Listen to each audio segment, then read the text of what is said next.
so a lot of people often wonder, why do I get low back pain after I sleep? Or why is it worse in the morning after I've been sleeping all night? So if that's you, if that's the case, there's a couple of answers that could be going on here. Number one is a lack of movement. Okay, so lack of movement meaning you just stay in one position all night long. Right. But it could just be lack of mobility. And then as you get up, you get moving, you get less stiff, you get some blood circulation, you get some fluids moving and get some muscles loosening up, then you may be in better shape.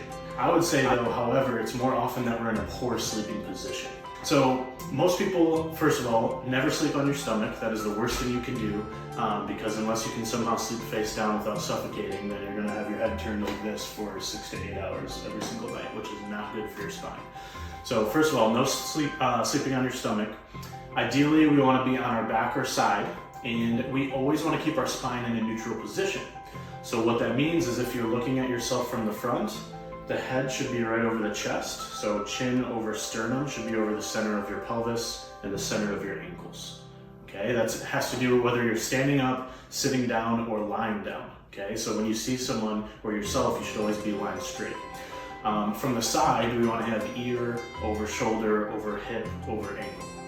Okay, so that goes again, whether we're sitting, standing, laying down, sleeping, whatever the case. So if we're a back sleeper, what we don't want to have is sometimes when we lay on our back, especially if we have too much curve in our back, we need to flatten it out. The only way to know if you have too much curve in your low back is typically by taking an x-ray or doing an advanced posture analysis, which we do obviously at our office. If you do, we recommend taking a pillow and just putting it under your knees while you're sleeping on your back.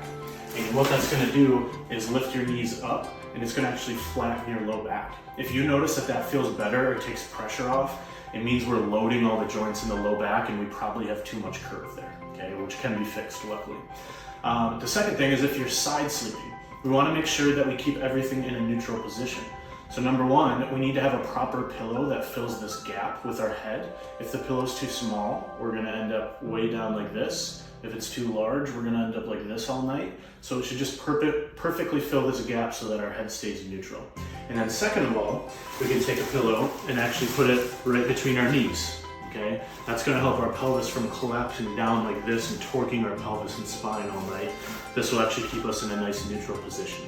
Okay, so if you're someone who suffers with back pain, especially in the morning, low back pain after you've been sleeping, then those are a couple tips. Adjust your sleeping position.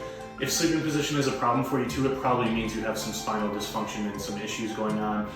So you can always let us know. We can evaluate you, give you some tips on that, and see how we can help.